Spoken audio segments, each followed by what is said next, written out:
Hi everyone, this is the part 1 of Pokhara University Full Scholarship Complete Guidance Series. आजको भिडियोमा चाहिँ हामीहरूले पोखरा विश्वविद्यालयको फुल स्कलरशिपको जेनरल इन्ट्रोडक्सनको बारेमा कुरा गर्छौँ। Let's start. ल जेनरल इन्ट्रोडक्सनको बारेमा कुरा गरौँ। Pokhara university is one of Nepal's leading university. Provide higher education to students from Gandaki province and across Nepal. Pokhara university चाहिँ एउटा नेपालको एउटा लिडिङ युनिभर्सिटी हो जसले चाहिँ गण्डकी प्रोभिन्समा मात्र नभएर नेपालको डिफ्रेन्ट एरियाहरूमा स्टुडेन्टहरूलाई हायर एजुकेसन प्रोभाइड गर्दै आइरहेको छ र यसमा पनि स्कलरशिप प्रोग्राम लन्च गर्नुको मेन गोल रहेको छ।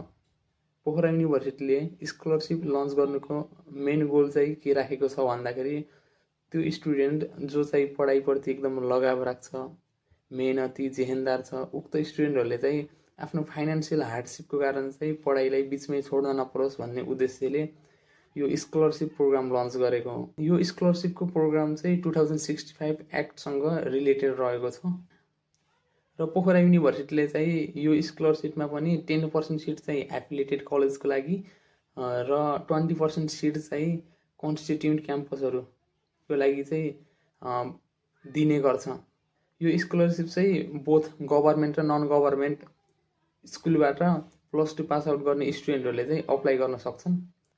एउटा क्विक फ्याक्ट पनि के छ भन्दाखेरि यो स्कलरशिप पाइसकेपछि स्टुडेन्टहरूले चाहिँ एक पैसा पनि तिर्नु पर्दैन। पोखरा युनिभर्सिटीको फुल स्कलरशिपको जेनरल इन्ट्रोडक्सनको कुरा गर्दाखेरि तपाईँहरूलाई चाहिँ म 2082 मा प्रकाशन गरिएको नोटिसबाट चाहिँ बुझाउन चाहन्छु। अब 2083 को नोटिस चाहिँ आउने बाँकी छ, आइसकेपछि त्यसको पनि मैले अपडेट दिन्छु तपाईँहरूले। र फर्स्टमा चाहिँ यो नोटिसबाट बुझौँ है त। फर्स्टमा के भनेको छ, पोखरा विश्वविद्यालयका आङ्गिक, संयुक्त आङ्गिक र सम्बन्धन प्राप्त स्कुल तथा कलेजहरूमा पोखरा विश्वविद्यालय छात्रवृत्ति सम्बन्धी नियमावली 2065 बमोजिम निःशुल्क छात्रवृत्ति। यो स्कलरशिप प्रोग्राम चाहिँ 2065 एक्टसँग रिलेटेड रहेको छ र पोखरा युनिभर्सिटीले प्रोभाइड गर्ने स्कलरशिप चाहिँ फुल्ली फ्री हुन्छ र यसमा पनि के छ भन्दाखेरि विश्वविद्यालयलाई प्राप्त हुन जाने छात्रवृत्ति कोटाहरूमध्ये स्थानीय छात्रवृत्ति र शिक्षक तथा कर्मचारी सन्ततिको छात्रवृत्तिको कोटा बाहेक 60% कोटा खुल्ला र 40% कोटा अपाङ्ग सहित तथा जनआन्दोलन घाइते, पीडित, दुर्गम, दलित, जनजाति र मधेसी समुदायलाई सुरक्षित गरिनेछ। यो स्थानीय छात्रवृत्ति चाहिँ पोखरातिर स्थानीय स्तरमा बसोबास गर्ने विद्यार्थीहरूलाई चाहिँ पोखरा युनिभर्सिटीले दिने गर्छ र शिक्षक तथा कर्मचारी सन्ततिको छात्रवृत्ति कोटा चाहिँ त्यही युनिभर्सिटीमा स्टाफ मेम्बर भएकोहरूको सन्ततिलाई चाहिँ छात्रवृत्तिको अलग्गै कोटा पनि प्रोभाइड गर्ने गरिन्छ।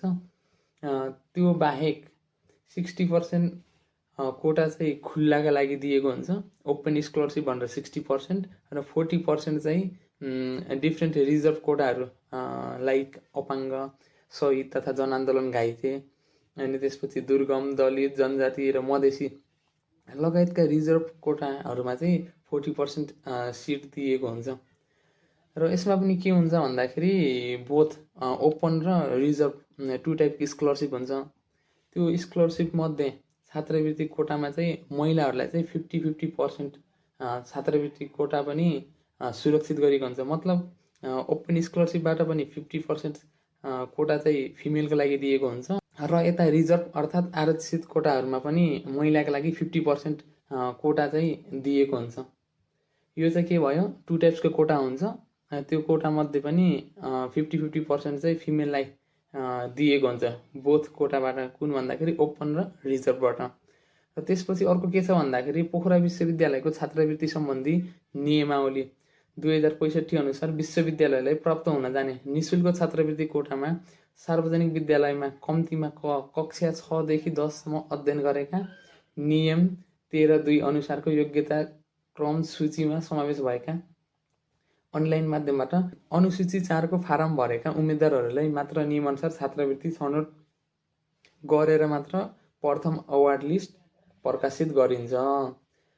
खमा उल्लेखित बमोजिमको छात्रवृत्ति वितरण गरिसकेपछि पनि छात्रवृत्ति सिट बाँकी रहेको अनुसूचीको अनलाइन फारम भरेका तर छात्रवृत्ति प्राप्त गरि नसकेका सार्वजनिक विद्यालयका उम्मेद्वारहरूलाई रिक्त हुन आएको सिट जुन लिङ्ग र छात्रवृत्तिको प्रकारको हो सोही लिङ्ग र छात्रवृत्तिको प्रकारको उम्मेद्वारहरूलाई छात्रवृत्ति वितरण तथा दोस्रो छात्रवृत्ति सूची प्रकाशित गरिनेछ।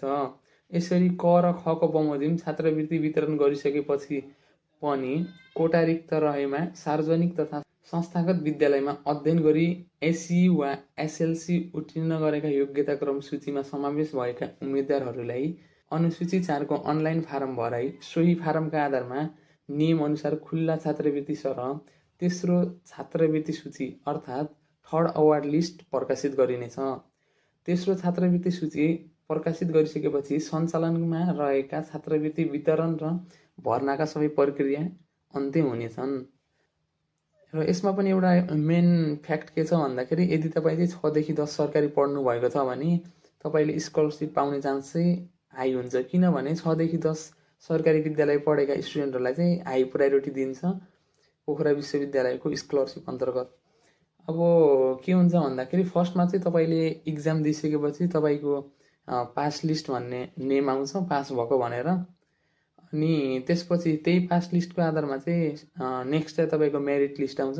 मेरिट लिस्ट चाहिँ के हो भन्दाखेरि यसमा चाहिँ तपाईहरुले जो पास भइसकेको स्टुडेन्टहरु हुनुहुन्छ उहाँहरुको मार्क्सको आधारमा चाहिँ र्याङ्किङ गरेर मेरिट लिस्ट निकालिन्छ। मेरिट लिस्ट आइसकेपछि फर्स्टमा चाहिँ 6 to 10 गभर्नमेन्ट स्कुल पढेको स्टुडेन्टहरुले चाहिँ अनुसूची 4 को फारम भरिसकेपछि उनीहरुको फर्स्ट अवार्ड लिस्ट आउँछ र त्यसपछि फेरि खाली रहन गएको सिटमा चाहिँ 6 देखि 10 सरकारी पढेको स्टुडेन्ट भए तिनीहरुको त्यही र कोटाको आधारमा चाहिँ सेकेन्ड अवार्ड लिस्ट निकालिन्छ र त्यसपछि फेरि बाँकी रहेको सिटमा चाहिँ बल्ल गभर्नमेन्ट प्लस नन गभर्नमेन्ट स्कुलमा पढेको स्टुडेन्टहरुलाई चाहिँ थर्ड अवार्ड लिस्टमा चाहिँ नेम निकालिन्छ र सोही आधारमा चाहिँ छात्रवृत्ति वितरण प्लस एडमिसन प्रोसेस चाहिँ अगाडि बढाइन्छ।